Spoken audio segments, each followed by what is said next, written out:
we are, of course, Conservative Party headquarters in Calgary. We're also looking at the NDP and the Liberal headquarters. But it is the Conservatives, with a majority, who are celebrating tonight. Jacques Bourbeau is there in Calgary. Jacques, this is what Stephen Harper campaigned for. He made a calculation right from the start, and he got what he wanted. Well, I can tell you, Donna, that our decision desk has made a lot of Conservatives here in Calgary very, very happy. Our announcement of a Conservative majority has really electrified this crowd. And certainly one of the things I think is going to be interesting is that all through this campaign, Stephen Harper kept asking for a majority, but he never really explained what he wants to do with that, what he could do with a majority government that he hasn't been able to do with a minority government for the past 5 years. And frankly, Donna, it now looks like we're going to find out. Well, not bad for an election that he didn't want, huh? Not bad. You know, Donna, I was in that very room that Jacques is in 2006, and I can tell you, even though the Conservatives won the election in 2006, it did not feel like a victory.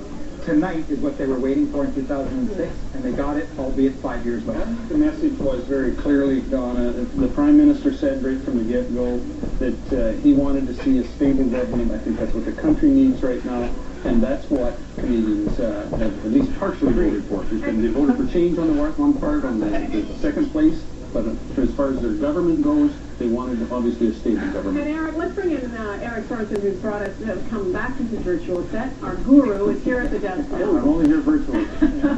You look real to me.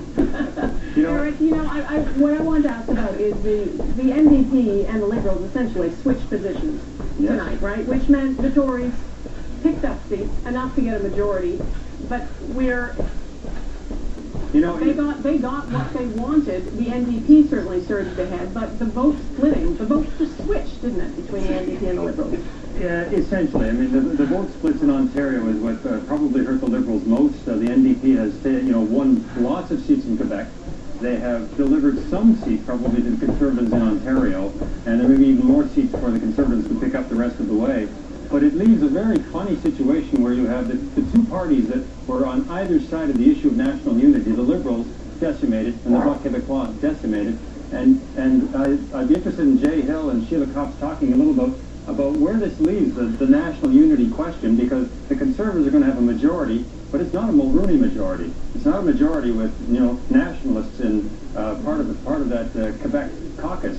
And Sheila Copps, I don't know what you think as well about where this leaves that debate, because yes, the Bloc is going away for the moment, but that, as Dennis Trudeau was saying, that's not the end of the separatist notion in Quebec. And where does that leave things if the Conservatives have this type of majority? I think it's actually going to put Jack Layton in a very challenging position, because as anybody who's been on the front end of any of those constitutional debates will know, sometimes what people want in Quebec, they don't want in other parts of the country, and it's very difficult to square that circle. When you don't have members, it's okay because you can take the position, but when you have members across the country, you sometimes have to be more balanced in your approach, and that could represent a potential danger, because the Bloc cousin, Pauline Marois and company, are going to be looking for any excuse they can to sort of torch Canada.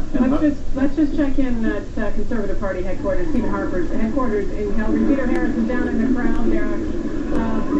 Huge celebrations, Peter.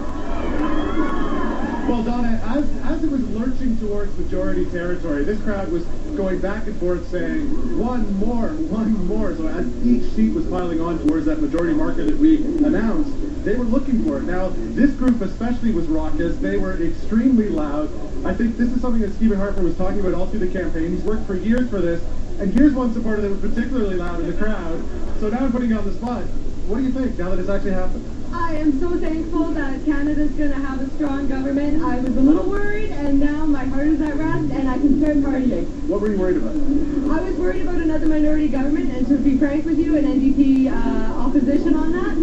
It wouldn't have worked out well for Canada. It wouldn't have worked out well internationally, and it's so good to see that the left vote is split, and the Conservatives are in.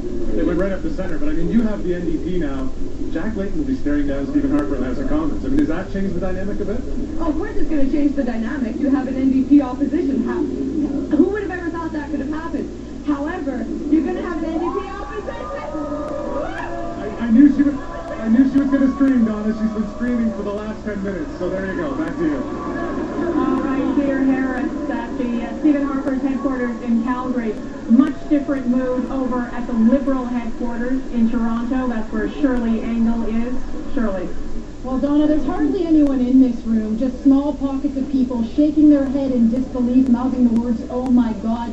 This is a night of unprecedented defeat for the Liberals in many ways. Number one, the Conservative majority. They were trying to prevent even a Conservative minority. Number two, for the first time in history, losing official opposition status to the NDP, and in a brutal way that we still don't know if it's even worse than 1984. We still obviously haven't seen all the seats. And now we hear that Michael Ignatieff's seat here, the seat of the leader of the party, might not even be safe. We don't know. There are Liberals in the Greater Toronto area, the last Liberal stronghold, people like Mark Holland, Ken Dryden, Martha Hall Finley, Dan McTague.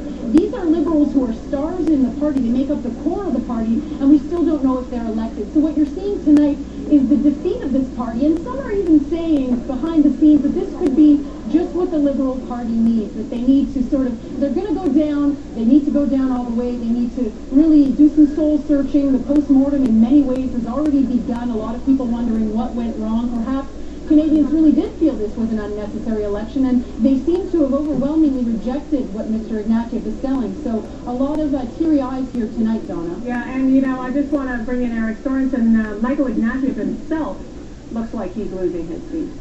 He does, and one of the things we'll be watching for in some of these ridings is was it an outright win for the Conservatives, or did they stand still with their votes while the NDP took votes away from the Liberals? If that happened in that riding, another Liberal, in this case the leader of the Liberal Party, going down, and of course there will be leadership questions, which there would have been after this result anyway.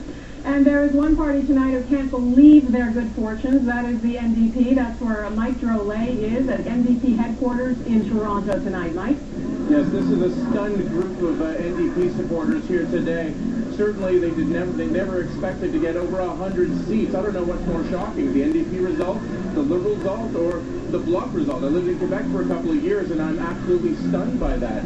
Now, the one thing that you guys were talking about on the panel was that Carl Boulanger did a lot of work to try to build up the NDP and to set the policy in Quebec to try to woo Quebec voters. Well, you could argue now that he has an even bigger job ahead of him, because they have a lot of Green MPs.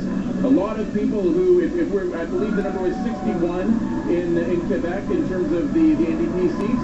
Well, you could argue that 60 of those didn't expect to win, because the one seat that they expected to hold was Thomas Mulcair, and the rest was, sacrificial lambs for the large part.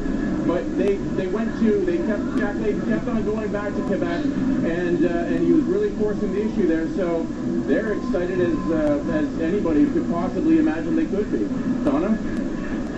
All right, just a quick thanks, Mike Drolet. Just a quick word from you, Eric, on the fortunes of the NDP. Absolutely historic night for them. It is an historic night for them. There are a lot of voters who may be asking themselves this question, though, which is, for progressives, is this a great night? If you're thinking progressives more broadly in terms of Liberals, Green, NDP, because they have done well, but overall, you now have a Conservative majority government. That they can't be very happy about that. Some progressives, I would say. All right, thanks, Eric. It's now time to turn over our Decision Canada coverage to your local anchors for the next 10 minutes in most markets. Stand by. This is Decision Canada 2011 on the Global Television Network.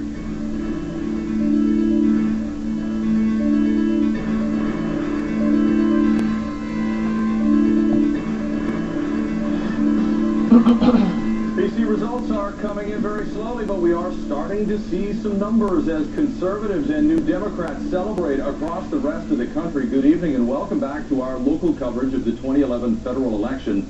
Celebrations breaking out in riding offices across the province as more and more BC candidates wait to see that magic word elected beside their names. We'll go straight to the latest results now.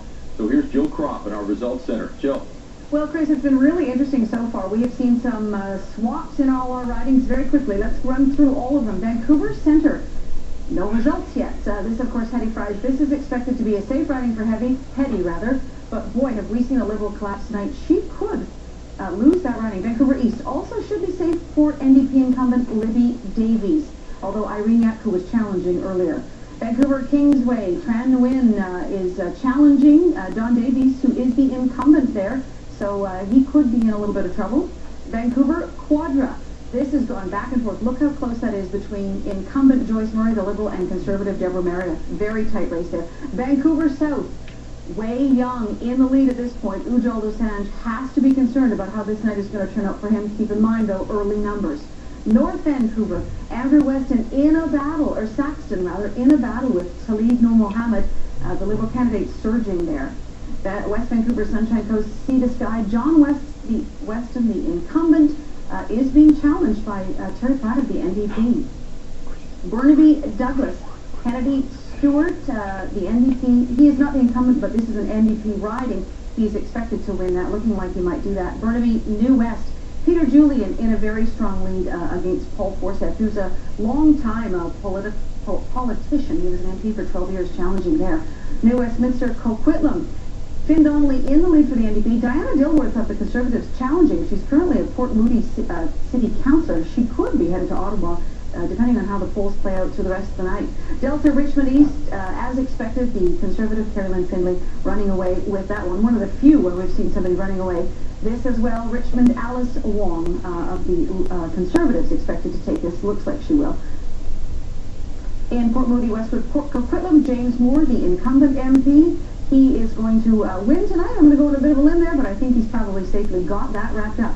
That's it for the Metro Vancouver area. Joining us now, Rick Weber from Global Okanagan. All right, thanks, Jill. We're taking a look at the interior ridings for British Columbia, as well as some Fraser Valley ridings and the North. And we're starting in Abbotsford. We've just in the last couple of minutes had a list of ridings where the candidates have been confirmed elected, and Abbotsford is one of them, the Conservative candidate. Mark Straw was hoping to take over for his dad as the Conservative MP, and that has happened. He's been declared elected just in the last couple of minutes. And then in British Columbia Southern Interior, we're watching this riding, the incumbent, one of the only incumbents in the Interior who's NDP, Alex Adamanenko, and he is in the lead right now. Kamloops, Thompson, Caribou. Another riding, you just never know how it's going to go, but the incumbent, Kathy McLeod, is doing well tonight to keep that seat. And our next riding is Kelowna Lake Country. Ron Cannon, the MP for the Conservative MP, has been declared elected in that riding, so no surprise there by any means. And in Kootenay, Columbia, David Wilkes, the Conservative candidate, has also been declared elected just in the last couple of minutes.